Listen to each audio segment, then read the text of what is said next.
Hello everyone, मैं कुसुम और आप सभी का स्वागत करती हूँ स्टडी ऑनलाइन विद के में। आज की जो हमारी वीडियो है इसके अंदर मैं आपको इम्पॉर्टेंट क्वेश्चन विद आंसर कराने वाली हूँ। जो बुक का नाम है BHDLA 137।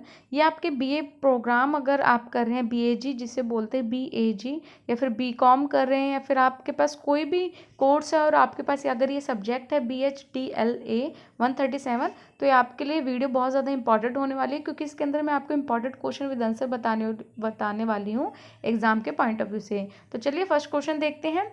फर्स्ट क्वेश्चन है, विभिन्न प्रकार के संवाद जो होते हैं उसके बारे में बताना है। तो देखिए, पहला संवाद होता है शिखर वार्ता, जिसके अंदर दो देशों के बीच में जो बातें होती है, संवाद होते हैं, उसको शिखर वार्ता बोलते हैं। जैसे समझ लीजिए किसी दो देश के बीच में कोई संधि होनी है या फिर कोई समझौता होना है, तो उन दोनों देश के बीच में एक कोऑर्डिनेटर होता है, बीच में माध्यक जिसे बोलते हैं।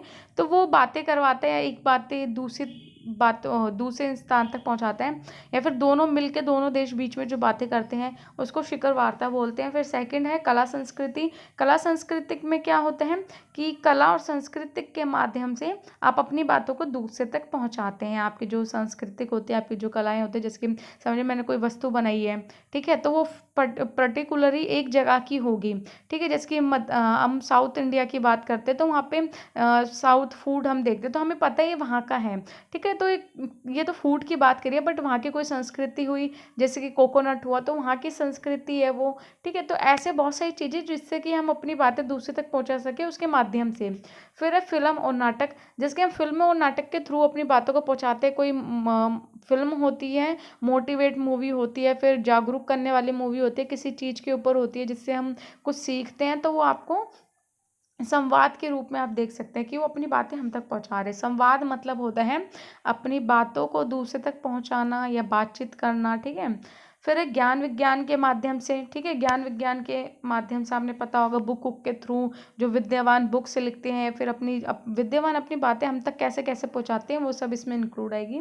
फिर व्यक्तिगत स्तर पर, व्यक्तिगत हम खुद के तौर पे, जैसे कि मैं आपको अपनी बातें पहुंचा रही हूँ यूट्यूब के थ्रू, या फिर हम संवाद ही है हमारा कि मैं आपसे अपनी बातों को आप तक पहुंचा रही हूँ। अब इसी को यहाँ पे एक्सप्लेन कर रखे, तो आप यहाँ देख सकते हैं इसको कि यहाँ क्या बताया गया है। शिखर वार्ता में जो मैंने आपको बताया था कि भारत पाकिस्तान का एग्जाम्पल दिया गया है।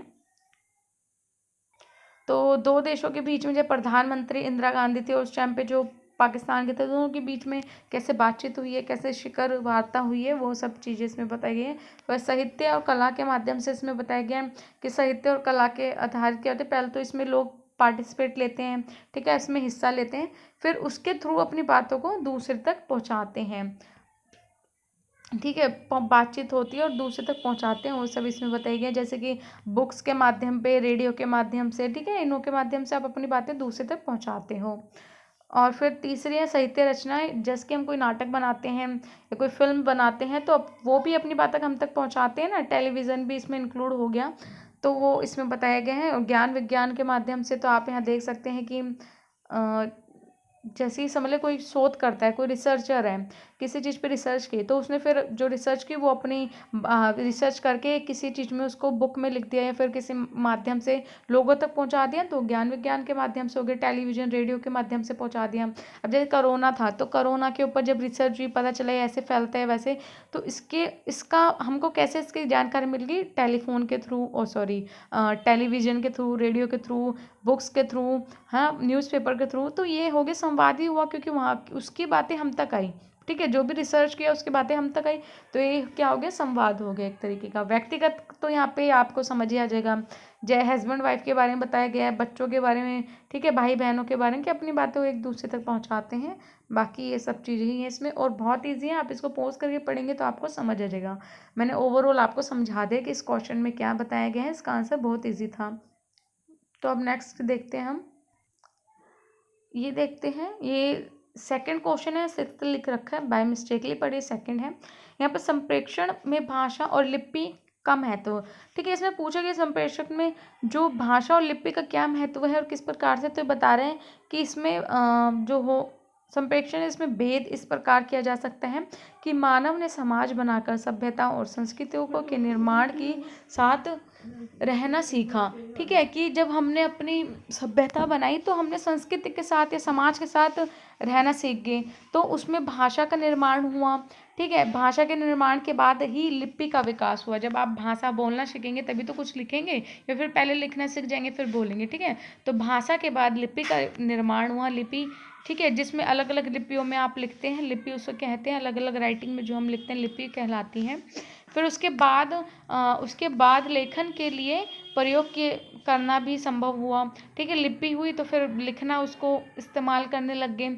उसके बाद उसके माध्यम से मानव ने आपसी सदियों से संचित ज्ञान भी सुरक्षित कर लिया। देखिए, जब हम, अब समझिए कोई इंसान है, आज की डेट में अगर कोई है जो अपनी बात बता रहा है, तो अब वो किसको बताएगा, बहुत सारे। ठीक है, अभी मैंने किसी को अपनी बात बता दी तो उसने सुन ली, अब वो दोनों इंसान नहीं रहेंगे तो वो बात आगे तक कैसे पहुंचेगी, आगे आने वाले टाइम में पीढ़ियों को कैसे पता चलेगी कि पहले के टाइम पे क्या हुआ था। तो बुक्स के माध्यम से, लिपि के माध्यम से लिख देते थे लिपि पे, तो क्या होता था उससे कि वो चीज़ें सुरक्षित रहती थी, वो जो ज्ञान था वो सुरक्षित रह गया। अब कोरोना के बारे में आज आया है, आज से 10,000 साल पहले भी लोगों को कैसे पता रहेगा, 10,000 साल बाद कैसे पता रहेगा कि कोरोना आया था। जो लिपि है, जो हमने लिख दिया है, वो सबसे उन लोगों को पता चलेगा। आज के टाइम के लोग थोड़ा ना उस टाइम तक जिंदा रहेंगे। ठीक है, तो उसके माध्यम से, लिपि के माध्यम से वहाँ पे पता रहेगा। तो ये बता रहे कि इससे अस्तित्व सामने आया, अस्तित्व सुरक्षित रहा लोगों का। ठीक है, ज्ञान सुरक्षित रहा। ये सब चीज़ें बता रहे हैं जिसके थ्रू धीरे धीरे इसमें विकास होता गया। फिर आदान प्रदान हुआ लिपियों का, चीज़ों का आदान प्रदान हुआ, जिससे कि समाज में रहना और ज़्यादा अच्छा हो गया, ज्ञान संचित होने लग गया, लोगों के पास ज्ञान बढ़ा, ज्ञान में रुचि बढ़ी। ये सब चीज़ें बता रहे हैं। अब बता रहे टिप्पणी लेखन किसे कहते हैं। टिप्पणी लेखन जो है वो किसे बोलते हैं, वो इसमें हमें बताना है, तो वो देख लेते हैं। वैसे टिप्पणी लेखन होता है जिसपे हमें शॉर्ट में चीज़ें लिखनी हो, एक पत्र के रूप में लिखना हो, शॉर्ट में कोई जानकारी देने हो, उसको टिप्पणी लेखन बोलते हैं। ओवरऑल यही बात है, बाकी आप इसमें पढ़ सकते हैं कि इसमें इंपॉर्टेंट चीज़ें रखी जाती हैं। ठीक है, इंपॉर्टेंट चीज़ें रखी जाती है ताकि डायरेक्टली पता चल जाए, पूरा पैराग्राफ ना हो। और इसमें कागज या क्या कह रहे हैं, मामले के बारे में, जो भी इसमें कागज और ये सब चीज़ें सही से यूज़ होनी चाहिए। तो अभी आप पढ़ सकते हैं, बहुत ईजी है। पत्र होता है, या फिर आप इसका प्रश्न में इसमें निर्माण में कर सकते हैं। अधिकारों को, अधिकारी जो होते हैं उनके मामलों में यहाँ पे लिख सकते हैं। तो टिप्पणी लेखन भी कितने प्रकार की होती है, यहाँ पे लिखा हुआ है नीचे, जिसके 1 मिनट यहाँ पे देखें कि टिप्पणी लेखन भी यहाँ लिखा हुआ है कि कैसे लिखते हैं इसको, कितने मिनट में इसको की जाती है, लिखते हैं। तो यहाँ पे लिखा हुआ है कि किसी राष्ट्रपति आदि के द्वारा लिखी गई विशेष टिप्पणी कही जाती है, मिनट कही जाती है। टिप्पणी को बनाते समय कुछ उद्देश्यों का ध्यान रखना पड़ता है। ठीक है, जब आप टिप्पणी बनाते हैं तो उसके बारे में आपको ध्यान में रखना चाहिए। ठीक है, कि आप किसी के बारे में भी कोई टिप्पणी बना रहे हैं या फिर कुछ लिख रहे हैं। और उसके प्रकार भी बताए गए हैं कि प्रशासनिक टिप्पणी हो सकती है, सामान्य टिप्पणी हो सकती है। प्रशासनिक टिप्पणी में क्या होता है कि इसमें कार्य आप करते हैं, कार्य प्रणाली, कार्य के बारे में लिखा जाता है, छोटी छोटी बातों के लिए लिखे जाते हैं। ठीक है, ताकि सब तक पहुंच जाए। सामान्य टिप्पणी जो सामान्य रूप से चीज़ों के लिए लिखी जाती है, वो आप यहाँ बोल सकते हैं। फिर अनुभवी टिप्पणी होती है कि किसी का कोई अनुभव है, ठीक है, उसके बारे में वो लिख सकता है।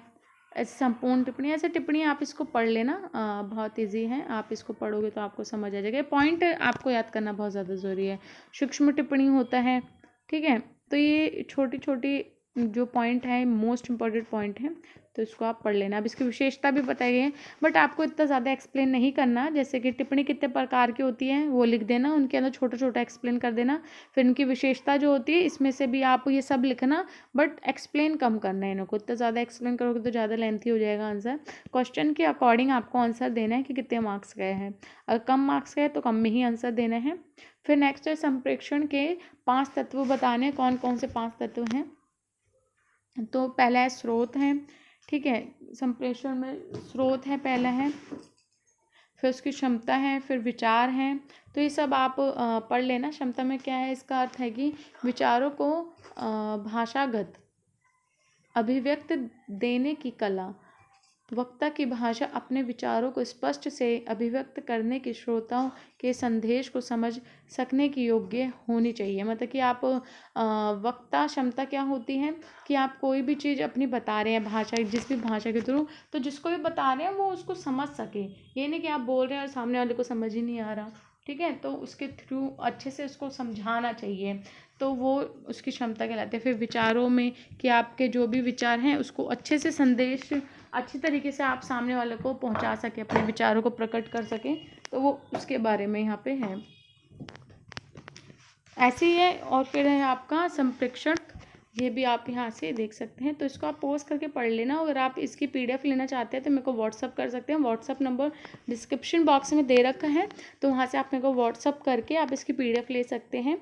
और आप व्हाट्सअप ग्रुप जो है उसको भी ज्वाइन कर सकते हैं, उसका लिंक मैंने डिस्क्रिप्शन बॉक्स में दिया है, टेलीग्राम का भी और इंस्टाग्राम का भी। तो आप अगर उन चैनल को ज्वाइन करना चाहते हैं, टेलीग्राम इंस्टाग्राम, तो उसका लिंक भी आपको डिस्क्रिप्शन बॉक्स में मिल जाएगा। प्लस आप व्हाट्सअप करके मेरे को पीडीएफ के लिए बता सकते हो, और अगर आपको कोई और सब्जेक्ट के ऊपर अदर पीडीएफ चाहिए तो उसके लिए भी आप मेरे को कमेंट कर सकते हैं कि आपको किस सब्जेक्ट के ऊपर वीडियो चाहिए, ताकि मैं उस पर फिर वीडियो बना सकूं। और ये एक ही पीडीएफ है जिसकी आज मैं वीडियो बना रही हूँ, अभी 2 पीडीएफ और हैं, टोटल 3 पीडीएफ हैं इस सब्जेक्ट की। तो आप अगर चाहते हैं कि मैं और वीडियो बनाऊं तो मेरे को मैसेज या कमेंट कर देना, और मैं अभी एक वीडियो आपके लिए बना देती हूँ, ताकि आप इसको पोस्ट करके भी पढ़ सको। और मैं ओवरऑल थोड़ा थोड़ा समझा भी रही हूँ, तो आपको आई होप समझ भी आया होगा। तो ये अभी तक वही क्वेश्चन चल रहा था, 3rd क्वेश्चन, तो अब समाप्त हुए हैं। अब है व्यावसायिक पत्र का अर्थ। व्यवसाय पत्र क्या होता है, उसको लिखने का ढंग कैसा होना चाहिए, उसका उद्देश्य क्या होता है, ठीक है, उसका अर्थ क्या होता है, सब चीज़ इसमें बतानी है। तो व्यवसायिक जो उद्देश्य हैं उसमें क्या है, आदान प्रदान किए जाने वाले पत्र को व्यवसाय पत्र कहते हैं। पहले बताओ व्यवसाय होता क्या है। व्यवसाय में जिसमें काम काज सब चीज़ आते हैं, तो वो अकेले तो आप करोगे नहीं, आदान प्रदान ही तो करोगे किसी के साथ, चेंज करोगे अपने उसको काम को, तो वो व्यवसाय पत्र हो गया जिसमें आदान प्रदान वाली बातें आती हैं, सब किया जाता है। और उसमें बहुत सारी महत्वपूर्ण योग्यता होनी चाहिए, ठीक है। आज के समय की जिस तरह से व्यवसाय चल रहा है और विकास हो रहा है, वो सब उसमें इंक्लूड होना चाहिए। नहीं कि आप पुराने टाइम की बातें कर रहे हैं, उसमें पुराने टाइम के टाइप से पत्र लिख रहे हैं, ऐसा नहीं होना चाहिए। सब आज के टाइम का होना चाहिए, न्यू टेक्नोलॉजी का होना चाहिए, जिससे कि सामने वाले जिसको आप दे रहे हो उसको भी समझ आए। और पुराने ग्राहकों से जोड़ के भी रखना चाहिए कि ज़्यादा से ज़्यादा उसमें ग्राहक बने, संस्था बने, ये सब चीज़ें इसमें बताई गई हैं। अब हो रहा है व्यक्तिगत पत्र। अब इसमें काफ़ी तरीके के पत्र बता दिए हैं ऊपर, क्योंकि पूछे भी गए हैं कितने टाइप्स के होते हैं जो। तो व्यक्तिगत पत्र बता रहे हैं। फिर व्यक्तिगत पत्र में क्या होता है आपका, कि व्यक्ति अपने किसी भी मित्र या संबंधित या किसी को भी अपना जो पत्र देता है, अपने बारे में बताता है, पत्र देता है, व्यक्तिगत पत्र हो गया। कार्यालय पत्र जो किसी ऑफिस में है, इसमें हम पत्र देते हैं, उसके अंदर सारी चीज़ें इंक्लूड करते हैं, अपने बायोडाटा, ये कार्यालय पत्र हो गया, ठीक है। देखिए आप वैसे भी पॉइंट से समझ जाएंगे कि है क्या, ठीक है। और देखिए कार्यालय पत्र जो होता है आप राजदूतों को देते हैं। राजदूत कौन होते हैं, जो हमारे देश के किसी देश में काम कर रहे होते हैं, उनको भी देते हैं, ठीक है। किसी को भी हम ऊंचे लेवल के जो अधिकारी होते हैं उनको भी पत्र देते हैं। कार्यालय पत्र हो गया कि अपनी ऑफिस की या अपने गवर्नमेंट ऑफिस या किसी भी ऑफिस की आप इंफॉर्मेशन किसी इंसान को दे रहे हो, तो वो हो गया कार्यालय पत्र। व्यावसायिक पत्र हमने अभी पढ़ लिया कि व्यवसाय के अंदर जो हम ऑफिस या किसी में वर्क कर रहे हैं, तो उसके अंदर अपने ग्राहकों को जो पत्र दे रहे हैं वो है, उसके बारे में फिर एक्सप्लेन किया गया है हम क्या क्या चीज़ें इसमें इंक्लूड करनी चाहिए, ठीक है। अब इसके महत्व बताएंगे कि व्यवसाय पत्र के क्या महत्व होते हैं, तो सब चीज़ इसमें आप पढ़ सकते हैं। तो उसमें अभी ये पॉइंट आगे एक्सप्लेन है, तो आप इसको एक बार रीड कर लेना पूरा। उसके बाद आपको जो पॉइंट इजी लगे, इजी टू अंडरस्टैंड हो, उसको ही आप रखना एग्जाम में, उसी को ही आप लिखना। इतने सारे लिखने की वहाँ पे ज़रूरत नहीं है। व्यवसाय पत्र की विशेषताएं बताई गई कि स्पष्टीकरण हो चाहिए, अच्छे से स्पष्ट होना चाहिए कि आप किस पॉइंट पे बात करें, किस बिंदु पे बात करें, आपकी क्या महत्वाकांक्षा है सामने वाले से, वो होना चाहिए, ठीक है। तो इसमें क्या है कि होना चाहिए पत्र में उद्देश्य, आपका जो भी उद्देश्य है, जो भी काम है, वो अच्छे से पता होना चाहिए कि आप क्या बताना चाह रहे हैं। उसमें कोई भी बिखराव नहीं होना चाहिए, ठीक है। सब चीज़ समेट के एक साथ सजो के होनी चाहिए, शुद्धता होनी चाहिए कि आप जो भी लिखने हैं, जो भी आंकड़े दे रहे हैं, वो एकदम शुद्ध हो। दिनांक जो बता रहे हैं वो सब एकदम सही हो। शुद्ध मतलब सही हो, ये नहीं कि आप गलत उसमें लिख के कुछ भी भेज दे रहे हैं और सामने वाले को गलत इन्फॉर्मेशन आ रही है। पूर्णता में जो बता रहे हैं इसमें है कि इसमें संबंधित बिंदुओं के बारे में लिखा जाना चाहिए, ताकि पूर्णतः का मतलब कि आप जो भी पत्र लिख रहे हैं उससे रिलेटेड ही उसमें बात करें, ये नहीं कि आप बात तो करें इन्वायरमेंट की और बता रहे हैं एजुकेशन के ऊपर। ठीक है, तो उससे रिलेटेड ही बात करें। अगर आप पर्यावरण की बात करें तो पर्यावरण के बिंदुओं के बारे में उसमें एक्सप्लेन करो, ना कि वहाँ एजुकेशन के बारे में लिखो। ठीक है, तो वो इसमें बताया जा रहा है। संक्षिप्तता, कि आपको अच्छे से संक्षिप्त में लिखना चाहिए उसको। ठीक है, आप वो उद्देश्य तो बता दें, उद्देश्य अच्छे से होना चाहिए, संक्षिप्त में होना चाहिए, और मतलब कि सामने वाले को समझ आ जाए इस प्रकार से। विनम्रता होनी चाहिए, नहीं किसी में एटीट्यूड नहीं होनी चाहिए आपको लिखते टाइम कि आप मेरी बात मान रहे हो या नहीं मान रहे हो, ऐसे नहीं लिखना चाहिए। उसमें प्लीज़ करके चीज़ें होनी चाहिए, आपको ये चीज़ समझ आ रही है तो मतलब कि नम्रता, जो बोलते हैं ना कि एकदम शांत स्वभाव का, अच्छे से आपको लिखना चाहिए, जिसमें रिस्पेक्टफुल दिखे, आदर्श दिखे, इस टाइप का आपको लिखना चाहिए उसमें। मौलिकता, मौलिकता में कि व्यवसाय पत्र के बातों को नए और मौलिक ढंग से लिखा जाना चाहिए। मौलिकता में यह कि उसको ये मतलब समझिए कि मॉडर्न तरीके से, आज के युग के तरीके से लिखना चाहिए, नहीं कि पुराने टाइप के तरीके से आप उसमें बातें बोल रहे हो, लिख रहे हो, जिससे कि सामने वाले को इंटरेस्ट भी ना हो, ना पढ़ने का मन करे, ऐसा नहीं होना चाहिए। ठीक है, आज के मौलिक ढंग के रूप में उसको लिखना चाहिए। पत्रों में नकल की हुई बातें लिखने पर पत्र का प्रकाप की रुचि कम हो जाती है। अगर आप कोई नकल करी हुई चीज़ों को वहाँ ऐड करते हैं तो उस पत्र की जो वैल्यू होती है वो कम हो जाती है, वो प्रभावकारी नहीं रहती, उसका प्रभाव कम हो जाता है। तो इसलिए आप ये देखें कि आप उसको किस तरीके से अच्छा अट्रैक्टिव बना सकते हैं अपनी लैंग्वेज में, अपने हिसाब से। ये नहीं कि आप किसी और की कही हुई बातें उसमें लिख दे रहे हैं, कॉपी पेस्ट कर दे रहे हैं, सामने वाले को इंटरेस्ट ही नहीं आएगा पढ़ने में। ठीक है, आकर्षक होना चाहिए बाहर रूप से, बाहर से एकदम अच्छे सा होना चाहिए, उसमें सब्जी लगी हुई है, गंदा सा हो रखा है, बाहर स्पष्ट ही नहीं लिखा हुआ किसके ऊपर बात है, मतलब ठीक ढंग से होना चाहिए पत्र। मैंने आपको ऐसे एग्जांपल दे दिया। ठीक है, व्यवसायिक पत्रों के अंग बता रहे हैं कितने प्रकार के हैं, तो बहुत लेंथी है, तो आप इसको शॉर्ट करके पढ़ लेना पूरा, कि तिथि अच्छे से होनी चाहिए, पता सही से मेंशन होना चाहिए। ठीक है, दिनांक सही से मेंशन होना चाहिए, जहाँ पे जाना है वो उसका एड्रेस सही से होना चाहिए, जो विषय है या फिर जो नाम है वो सही से होना चाहिए, जो आप लगाते हैं श्री, श्रीमान, ठीक है, श्रीमती, ये सब सही से होना चाहिए, फिर नहीं लिखा होना चाहिए, ये सब चीज़ें इसमें बताई जा रही है। महोदय, फिर सर्वश्री, महोदय, मोहन, ये सब चीज़ें होनी चाहिए, ऐसे लिखा होना चाहिए, मतलब श्री और सर्वश्री नहीं लिखा होना चाहिए, इसमें ये बताया गया है। ठीक है, संबोधन, कि आप जो भी औपचारिक रूप से होना चाहिए, जैसे कि आपका महोदय, ठीक है, ये सब हम लगाते हैं ना, अच्छी तरफ से संबोधन होना चाहिए। हम बोलते हैं ना, ऐसे नहीं होना चाहिए कि डियर सर, ऐसा नहीं होना चाहिए, है ना। डियर स्टूडेंट तो समझ आता है, डियर सर आप किसी बड़े अधिकारी को पत्र भेज रहे हैं तो अच्छे तरीके से आप लिखेंगे ना, महोदय या सर, मैडम, ऐसे करके बात करते हैं ना वहाँ। ठीक है, अगर मैं ही हूँ तो आप मेरे को ऐसे तो करके नहीं बोलोगे ना, कि डायरेक्टली आप कुछ तो बोलोगे नहीं, मैम करके ही अच्छे से बात करोगे। तो वही सब इसमें बताया गया है। विषय स्पष्ट होना चाहिए, आपका जो विषय मेंशन होना चाहिए और उसी से रिलेटेड पूरा पत्र होना चाहिए, कि ये नहीं इधर उधर बातें जा रही हैं उसके अंदर। तो ये मैंने आपको ज़्यादा ही इसमें समझा दिया, बाकी आप इसको पोस्ट करके पढ़ लेना।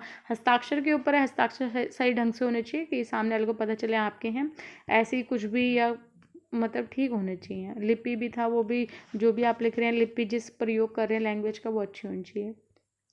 अब नेक्स्ट क्वेश्चन है, अपने द्वारा पठित तो किसी भी कहानी की भाषा की विशेषताएं बतानी है, कि आपने जो भी ऐसे कोई भी कहानी पढ़ी है वो है उसके बारे में आपको उसने बतानी है। खड़ी बोली का विकास, यात्रा की शुरुआत में भाषा के 2 मॉडल भारतेंदु हरिश्चंद्र राजा और इन्हों के द्वारा हुई थी, ये सब बता रहे हैं कि ये जो है पठित किसी कहानी भाषा की विशेषता, जो पठित कहानियाँ होती हैं ना उनकी विशेषता बताने क्या होती है। ठीक है, तो कहानी, पठित कहानियों की विशेषताएं बता रहे कि पहले तो ये स्टार्ट कैसे हुई, इनो के थ्रू हुई थी। ठीक है, यहाँ बताया गया, फिर उसमें कैसी लैंग्वेज यूज हुई, उसको कितने पुरस्कार मिले, उसने क्या बुक लिखी, उसका गद्यांश पद्यांश क्या था, उसमें मेन चीज़ क्या थी, कि आपको बताना कि क्या क्या चीज़ें आपने उसमें पढ़ी, कौन कौन सी कहानियाँ थी। ठीक है, पठित कहानियाँ, उसके बारे में पूरा आपको लिखना है उसके बारे में। तो आप पढ़ के इसमें से देख लेना, या फिर आपने कोई और भी पढ़ रखी होगी तो वो भी लग सकता है, पर उसको डीपली आपको समझाना भी है कि इन्होंने की थी, इसके स्टार्ट इस सन में की, ये बुक लिखी, इसमें ऐसी लैंग्वेज यूज़ हुई, वो सब चीज़ें आपको लिखनी है इसके अंदर। ठीक है, तो उसी के बारे में अभी एक्सप्लेन है इसमें पूरा, तो आप इसको पोस्ट करके पढ़ लेना।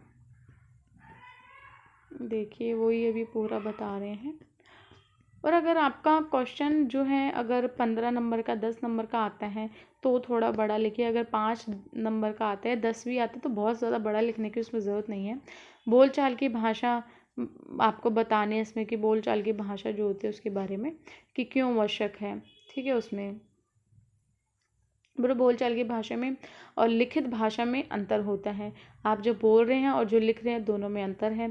ठीक है, भाषा की ध्वनियों में कि हम जब बोलते हैं तो हमारे इमोशनल जो है उससे पता चलते हैं बोलने के ऊपर कि हम अगर समझ लिए मैं आपको पढ़ा रही हूँ तो अगर मैं अभी सैड हूँ तो सैड की तरह थोड़ा बोलूँगी, हैप्पी हूँ तो थोड़ा खुश होकर बोलूँगी। ठीक है, तो मतलब भाषा से हमें सब चीज़ें पता चल जाती हैं बोलने के थ्रू, बट लिखने के थ्रू हमें नहीं पता चलते। तो वहाँ पे हमें उस तरीके के वर्ड का, उस तरीके के शब्दों का अच्छे से चयन करना चाहिए ताकि सामने वाले को समझ आए। अगर मैं अभी खुश हूँ तो मैं कुछ भी बोल रही हूँ आपको समझ आएगा मैम हैप्पी है तो इसलिए मैम खुशी में बोल रही हैं बातें तो आपको ठीक भी लगेंगी। ठीक है, बट अगर मैं वही चीज़ उसमें लिख दूँ, अपने जो पत्र है उसमें अगर लिख के आपको कुछ भेजूँ तो उसमें आपको लगेगा कि ये बड़ा रूडली या बड़ा अजीब सा लिखा है, बीच में ऐसा तो लिखना ही नहीं चाहिए था। तो इसलिए लिखने में और बोलने में फ़र्क होती हैं चीज़ें।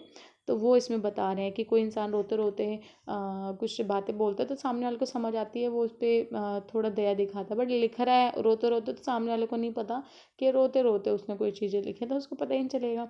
ठीक है, तो वो इसमें बताए गए हैं। आपके हाव भाव, शारीरिक मानसिक जो भी चीज़ें हैं वो सब पता चलती है बातचीत के माध्यम से, बट लिखते टाइम ये सब चीज़ें नहीं पता चलती हैं। तो इन दोनों में अंतर ये हो गया। बाकी आप इसमें से पढ़ सकते हैं कि आप अच्छा बोलिए, मीठा बोलिए।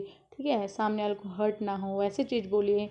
ये सब चीज़ें भी इसमें बताई गई हैं। लिखते टाइम तो आप लिख रहे हैं तो सामने वाले को पता ही नहीं है गुस्से में लिख रहा प्यार में लिख रहा। बस ये है कि आपके वर्ड से पता चलता है कि आप कठोर वर्ड का यूज़ कर रहे हैं, बट ऐसे सब नहीं करना चाहिए। फिर सभा में किस प्रकार के आचरण को मर्यादा के खिलाफ माना जाता है। कि सभा है, समझ लीजिए मीटिंग कर रहे हैं तो उसमें कौन सा ऐसा रोल है जिसको हम बोलते हैं कि ये इसके अगेंस्ट है। हम कोई भी पार्टी कर रहे हैं कुछ है तो उसमें ऐसी चीज़ बतानी है जो उसके खिलाफ मानी जाती है, मर्यादा के खिलाफ। जैसे संस्कृति में बोलते हैं ना मर्यादा के खिलाफ है ये, उसमें बताया जाए तो ऐसी कौन सी सभा बोल रहे कि देखिए अगर आप कोई सभा में जाते हैं, कोई मीटिंग में जाते हैं तो पहली बात आप फॉर्मल रहेंगे। इनफॉर्मल तो आप रह ही नहीं सकते, नहीं तो आपको तो वैसे ही भगा दिया जाएगा। अगर मैं किसी मीटिंग में जा रही हूँ और कैजुअली जा रही हूँ बड़ा, ठीक है, पूरा मेकअप वेकअप करके एकदम मतलब जैसे शादी में जाते हो उस टाइप के जा रही हूँ, ठीक है, और वहाँ पे एकदम कैजुअली बात कर रही हूँ, हेलो सर कैसे हो आप, ऐसे ऐसे कर रही हूँ, तो ये वहाँ से मेरे को भगा दिया ही जाएगा, जाहिर सी बात है ना। तो कैजुअली नहीं होना चाहिए, फॉर्मल होना चाहिए, एकदम इनफॉर्मल नहीं होना चाहिए। तो ये मर्यादा के खिलाफ है। ठीक है, आप किसी मीटिंग में बैठे हैं, आप फ़ोन यूज़ करे जा रहे हैं, आपसे क्वेश्चन पूछ रहे हैं, फ़ोन यूज़ करें, मर्यादा के खिलाफ है। ये समझ लीजिए कि आप कोई मीटिंग में जाते हैं क्या क्या चीज़ें वहाँ अगेंस्ट होते हैं, वो सब चीज़ें आपको इसमें लिख देनी है। भाषा का अच्छे से यूज़ करना चाहिए, पहनावे का जिस तरीके से बैठ रहे हैं, ठीक है, अपनी मर्यादा में उसमें रहना चाहिए, वो सब चीज़ें इसमें बताई गई हैं और बहुत ही ईजी हैं। आप इसको पढ़ लेंगे। रूल रेगुलेशन आपको वहाँ के पता होने चाहिए कि कैसे बात करनी है। कहीं कहीं होता है कि आपको इंग्लिश में बोलना है, हिंदी में वहाँ बोलना ही नहीं है। ठीक है, ऐसे भी मीटिंग्स होती है ना कि आपको इंटरव्यू देने जाते हैं तो हिंदी में अलाउड नहीं होता, इंग्लिश में बोलना होता है। तो ये भी एक मर्यादा होगी वहाँ के अकॉर्डिंग। तो सब चीज़ें उसमें बताई गई हैं। और जब आप किसी से बात कर रहे हैं तो आर्गूमेंट ना करें। कोई क्वेश्चन कर रहा है तो उसको ध्यान से सुने फिर उसका आंसर दें, उसको बीच में काटे ना। ठीक है, ये सब चीज़ें इसमें बताई गई हैं। भाषा के उपयोग, भाषा के क्या उपयोग है, बहुत सारे उपयोग हैं यहाँ पे सारे लिख रखे हैं। बोल रहे हैं भाषा बड़ी बलवान होती है, आप सभी को होगा पता होगा भाषा बहुत ज़्यादा इम्पॉर्टेंट और बलवान होती है। आप किसी से अपना काम करवा भी सकते हैं अपने भाषा के थ्रू, और मतलब ये बहुत सारी चीज़ें इसमें इंक्लूड हो जाती हैं।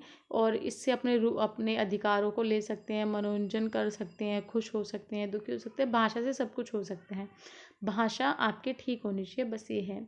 ठीक है, उसके बारे में फिर यहाँ पे सब बताया गया है कि मैं जानता हूँ उसका नाम सोहन है, वह मेरे साथ पढ़ता था। ये सब भाषा इसमें बताई गई हैं। फिर उसके बारे में बताएंगे आगे, तो आप इसको पढ़ लेना। ठीक है, इसको पोस्ट करके आप यहाँ पे पढ़ लेना। वीडियो मेरे को लग रहा है ज़्यादा लेंथी हो जाएगी तो मैं जल्दी जल्दी क्वेश्चन दिखा देती हूँ, आप इसको पोस्ट करके पढ़ लेना। नेक्स्ट है पत्र लेखन का अर्थ, जो पत्र लिखते हैं उसका क्या अर्थ है, और बताते हुए पत्र लिखने संबंधित आवश्यकताएं कि हम जब पत्र लिखते हैं तो हमें क्या क्या चीज़ों की आवश्यकता होती है। तो यहाँ से देखिए कि पत्र लिखने का अर्थ होता है एक ऐसा कागज़ जिस पर कोई बात लिखी या छापी हो। ठीक है, पत्र पत्र लिखने शाब्दिक अर्थ क्या है कि हम कोई किसी भी एक कागज़ पे कोई चीज़ लिख रहे हैं, छाप रहे हैं, वो पत्र हो गया, ज़ाहिर सी बात है। ठीक है, लिखने का अर्थ हो गया कि हम चाहे तो छाप रहे हैं, लिख रहे हैं, तो वो एक छपा हुआ पत्र हो गया ना, तो पत्र लिखना हो गया। फिर उसके बाद पत्र लिखने के माध्यम में हमें बहुत सारी भाव का, विचारों का, व्यक्त का, हर चीज़ का ध्यान रखना चाहिए। इसमें ये सारी चीज़ें ना रिपीट हो रही है बात-बात, क्योंकि इसमें भाषा का ज़्यादा यूज़ हो रहा है, संवाद का यूज़ हो, तो ये सब चीज़ें रिपीट भी हो रही हैं। तो इसलिए आप इसको पढ़ लेना, आपको बहुत ईज़िली समझ भी आ जाएगा। ठीक है, लिखते समय हमें बहुत सारी चीज़ों का ध्यान रखना चाहिए। ठीक है, हमें अच्छी हैंड राइटिंग हो या फिर साफ-सुथरा होना चाहिए, सामने वाले को समझ आना चाहिए। और आवश्यकताएँ क्या-क्या पड़ती हैं वो अभी हम आगे पढ़ेंगे, ये सब देख लें। चित्र की अच्छे से हमें प्रिंट वहाँ करना चाहिए, संस्कृति का यूज़ करना चाहिए, अच्छे का संस्कार का यूज़ करना चाहिए। ऐसे नहीं कि हम कुछ भी छाप रहे हैं वहाँ पे, सब चीज़ें समाज को ध्यान में रखते हुए सब चीज़ करनी चाहिए। लेखन की आवश्यकता क्या-क्या पड़ती हैं कि बोल रहे कि पत्र को साहित्य की वह विधा माना जाता है। इसमें मनुष्य समाज में रहते हुए अपने भावों, विचारों को दूसरों से संप्रेषित होकर पत्रों का प्रयोग किया जा सकता है। व्यवसाय सामाजिक हमने पढ़ा था ना अभी ऊपर, पत्र के बारे में पढ़ा था, तो वो भी इसमें बताया गया है। और पत्र एक ऐसी विद्या के रूप में हम समझ सकते हैं जिसमें मनुष्य अपनी बातों को लिख सकता है, अपने भावों को उसमें एक्सप्लेन या पूरा समेट सकता है। उस पत्र में सब चीज़ हम कर सकते हैं, अपनी बातों को हम लिख सकते हैं, जो मैं बोल रही हूँ मैं लिख भी सकती हूँ। तो अपनी बातों को बता सकता है, समाज को एक बात दूसरे तक पहुँचा सकता है। ठीक है, और पत्र के अंदर बहुत सारे आते हैं, व्यवसाय सामाजिक, ये सब चीज़ें उसमें इंक्लूड होती हैं, उनके विचार सब चीज़ें आती हैं। तो आप इसको पढ़ सकते हैं। पत्र जो होते हैं और किस लिए यूज़ होते हैं, कार्यालय में यूज़ होते हैं। ठीक है, वहाँ पे हमें कोई चीज़ों को इम्पोर्टेंट चीज़ें उसको लिख के रखना है तो उसमें भी यूज़ होते हैं। अपने ज्ञान को उसमें लिख के रख सकते हैं ताकि आगे आने वाले टाइम में लोगों को पता रहे। और जो छात्रों के जीवन में भी पत्रों का बहुत बड़ा महत्व है। छात्रों को आवश्यकता लेने, फीस माफ़ी, स्कूल छोड़ने, देखिए अब पत्र यहाँ पे आ गया। आप जब अपनी फ़ीस की माफ़ी के लिए कि फ़ीस हमें माफ़ कर दीजिए, हम नहीं दे पाएंगे, उसके लिए पत्र लिखते हैं। स्कूल छोड़ने के लिए, लीव लेने के लिए, नौकरी लेने के लिए, नौकरी छोड़ने के लिए, बहुत सारी चीज़ों के लिए पत्र लिखते हैं और सब इसमें लिखा गया है। पत्र लिखने की आवश्यकताएं, पत्र लिखने के लिए आवश्यकताएं, बातें कि हम पत्र लिखते तो उसके लिए आवश्यकता क्या क्या चीज़ है। शिष्टाचार, मतलब एक अच्छा सा शिष्टाचार होना चाहिए, रिस्पेक्ट होनी चाहिए। ठीक है, जब पत्र लिख रहे हैं नहीं कि आप कुछ भी लिख रहे हैं। अब जब स्कूल में हम पत्र लिखते तो ऐसे कुछ भी नहीं लिख देते ना। सर को लिख रहे हैं तो अच्छे से लिखेंगे, सर हम ये दिक्कत है, ये ऐसे ही लिख रहे हैं। ऐसे तो नहीं लिखेंगे सर मुझे छुट्टी चाहिए, छुट्टी दे देना, नहीं तो मैं आऊँगा भी नहीं कल से, ऐसे तो नहीं बोलते ना वहाँ पे। तो एक शिष्टाचार होना चाहिए। हृदय से अपने भाव को स्पष्ट उस पत्र पे आप करेंगे तो सामने वाला समझेगा। ठीक है, आसान और अच्छी स्पष्ट भाषा में होना चाहिए और बेकार की बातें उसमें नहीं लिखनी चाहिए। और वो वाली बातें लिखें जो एकदम एक्यूरेट हो, सही डाटा देती हो, सही चीज़ें हों। ठीक है, वो सब चीज़ें इसमें बताई गई हैं। एक बातों को बार बार दोहराना नहीं चाहिए पत्र के अंदर। जो आवश्यकता की चीज़ें हैं उसी को ही वहाँ पे लिखना चाहिए और जो ज़रूर चीज़ें उसे वहाँ पे मेंशन करना चाहिए। सब चीज़ें लिखी हैं, बहुत ईजी है ये तो। नेक्स्ट है व्यक्तित्व लेखन की भाषा किस प्रकार की होती है। वैदिक लेखन की भाषा किस प्रकार की होती है वो आपको इसमें बताना है। एक आत्म भाषा होती है, एक व्यक्ति है उसकी भाषा कैसी होगी लेखन की। एक आत्म भाषा मतलब अंदर से जो हमारी आवाज़ निकलती है, अंदर से जो हम सोचते हैं वो वाली भाषा होगी, उसको हम लिख सकते हैं। ठीक है, जैसे कि यहाँ पे बता रहे आचार्य महावीर प्रसाद द्विवेदी की आत्म, उन्होंने फिर एक पूरी ये लिख रखा है, उसके बारे में यहाँ बताया गया है कि जो आप अपने मन से, अपनी अंतरात्मा से अपनी बातों को लिखते हैं ना, आत्मकथा जिसे बोलते हैं, वो इसमें एक्सप्लेन की गई है कि आप अपनी आत्मकथा लिखिए, अपने बारे में लिखिए, जो जो जीवन में घटा हो उसके बारे में। तो वो होगी एक तो अंतरात्मा आत्मकथा। ठीक है, उसी के बारे में यहाँ पूरा बताया गया, तो आप इसको पढ़ लेना, आपको समझ आ जाएगा आत्मकथा क्या होती है, अंतरात्मा की भाषा क्या होती है। जो आपके दिल से कोई आवाज़ आती है, फिर आप अंतर आत्मा से कुछ लिखते हैं। एक संस्मरण, जो आप कुछ स्मरण करते हैं तो उसके ऊपर, जैसे कि हमने कुछ सिमरण किया या कुछ सोचा समझा, ठीक है, हम किसी पे ज़्यादा शोध कर रहे हैं तो वो वाली एक होती है, उसको आप लिखते हैं। तो इसको भी आप पोस्ट करके पढ़ लेना। तो अभी ये पूरा इसी पे ही बताया गया है। अगर आपको PDF लेने को व्हाट्सअप कर दें तो वीडियो को पोस्ट करके आप पढ़ लेना ईजिली। और अगर आपको किसी और सब्जेक्ट के ऊपर वीडियो चाहिए तो उसके लिए भी आप मेरे को कमेंट कर देना, व्हाट्सअप कर देना, ताकि आपको और सब्जेक्ट के ऊपर वीडियो मैं बना सकूं। और वीडियो अच्छी लगी तो प्लीज़ इसको लाइक तो ज़रूर करना, अपने दोस्तों में भी शेयर करना ज़्यादा से ज़्यादा। जो भी इग्नू के स्टूडेंट हैं, जो इग्नू से स्टडी कर रहे हैं, मैं हर सब्जेक्ट के इंपॉर्टेंट क्वेश्चन विद आंसर और सॉल्व असाइनमेंट, प्रीवियस ईयर के solve question paper, hand written assignment, ये सब प्रोवाइड कराती हूँ। तो आप अपने दोस्तों को, अपने फ्रेंड्स को जो इग्नू से हैं, उनको आप बता सकते हैं ताकि मैं उनकी कुछ हेल्प कर सकूँ। और ये जो वीडियो है मैं इसको अभी चला रही हूँ क्योंकि ये उसी का ही आंसर है पूरा, तो आप इसको पोस्ट करके पढ़ लेना और इसको थोड़ा छोटा भी कर लेना, बहुत लेंथी सा है ये। नेक्स्ट क्वेश्चन, निम्नलिखित में से 4 का आंसर आपको देना है कि हाव भाव के प्रकार क्या होते हैं। आपको कैसे पता चलता है हाव भाव, कि आप जिस तरीके से आप किसी के सामने रहेंगे, अपनी उंगलियों का यूज़ करेंगे, अपनी आँखों का, अपने फेस का, ठीक है, या आप अपनी आँखों को कैसे देख रहे हैं, फेस का इंस्प्रेक्शन जो हो गया, उंगलियों का हो गया, तो इसका हाव भाव का ही तो पता चल रहा है। कोई इंसान गुस्से में तो कैसे पता चलेगा, उसको देख के तो पता चलता है, जिसकी उसका मुँह लाल हो जाता है, आँखों में गुस्सा सा आ जाता है, ठीक है, हाथों के उससे, तो हाव भाव का प्रकार है ये, तो आप बहुत ईजिली बता सकते हैं। वो किस तरीके से वाणी यूज़ कर रहा है, किस तरीके से बोल रहा है, गुस्सा है तो गुस्से की तरह बोलेगा, और खुश है तो खुशी की तरह बोलेगा, ठीक है। तो वो सब आपको इसमें एक्सप्लेन करना है, बहुत ईजी है। फिर अब भाषा का व्यवहारिक पक्ष आपको बताना है। व्यवहारिक पक्ष क्या होना चाहिए, किस प्रकार की भाषा आपकी होनी चाहिए व्यवहार रूप से। तो इसमें बताया 6 प्रकार की होती है। भाषा का उपयोग कौन करता है, भाषा का उपयोग कौन करता है, सब लोग करते हैं, ठीक है।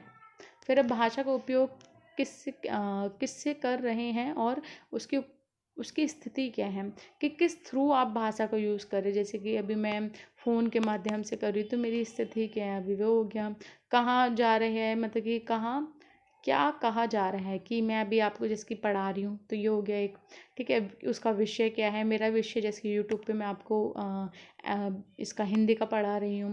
कहने का उद्देश्य क्या है, कि इंपॉर्टेंट क्वेश्चन विद आंसर के अंदर जो इंपॉर्टेंट क्वेश्चन आने वाले, ये मेरा उद्देश्य है कहने का, कि आप कर लीजिए। कहने सुनने वाले की स्थिति क्या है, जो आप सुन रहे हैं तो आप किस स्थिति में, मैंने आपको एक एग्जांपल के थ्रू इसमें बता दिया, बाकी इसमें पूरा एक्सप्लेन है। फिर वक्ता जो बात कर रहे हैं, जिसकी मैंने आपको बताया, तो मेरे जैसे कि मैं किस तरीके की हूँ, मैं कैसे आपको बातें बता रही हूँ, रेडियो के माध्यम से, इसके माध्यम से, यूट्यूब के फ़ोन के माध्यम से आपको बातें बता रहे, श्रोता जो आप हैं वो कैसे सुन रहे हैं, ठीक है। और किस उम्र के हैं, जाति के, लिंग के, धर्म के, वो सब इसमें बताया गया। कथन आपको एक्सप्लेन करना है पूरा कि क्या चीज़ है, उद्देश्य क्या है, वो मैंने आपको वहाँ बता ही दिया, स्थिति बता ही दिया, ठीक है। तो इनों के अंदर अभी पॉइंट है, सब पॉइंट है। समय क्या है, अभी किस समय मैं वीडियो बना रही हूँ, समझ लीजिए आप कि किस सिचुएशन में मैं आपको बोल रही हूँ।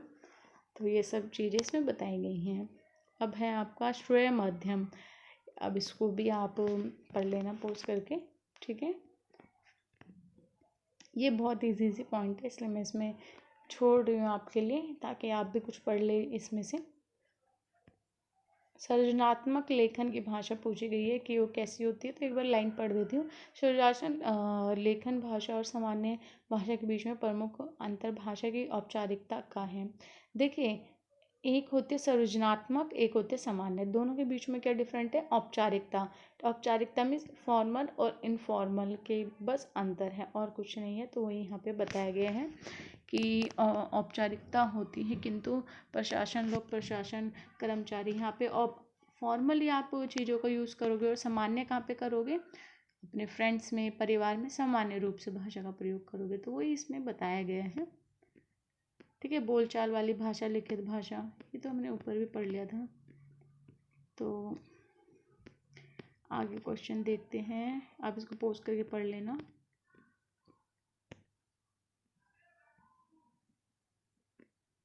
नेक्स्ट है स्मरण की भाषा, ये हमने ऊपर पढ़ी थी अभी, ठीक है। तो वही है, तो आप इसको पढ़ लेना, ऊपर वाले की तरह ही है आपका। समाचार की भाषा क्या होती है, आपको पता ही होगा, समाचार, टेलीविज़न, रेडियो की भाषा क्या होती है, एकदम स्पष्ट भाषा होती है, ठीक है। और ऐसी भाषा होती है कि किसी को इसका हर्ट ना हो, किसी को बुरा ना लगे, ठीक है, और सामने वाले को समझ आए, ऐसी होती है। और ऐसी होती है कि वो अपनी छाप छोड़ जाए, मतलब कि अट्रैक्टिव भाषा होती है, कि सुनने वाला ना भी सुनना चाहे तो भी सुने उस भाषा को, कि वो बोल क्या रहे हैं, ठीक है। सांकेतिक, चित्र, ये सब होती है, तो आप इसको ही पढ़ सकते हैं। नॉलेजेबल होती हैं, उनके पास पूरा उसकी नॉलेज होती है, तो वो उस पे ही अपनी बातें रखते हैं, पूरा आइडिया, उद्देश्य सब स्पष्ट होता है उनके पास। तो सब चीज़ें इसमें बताई गई हैं।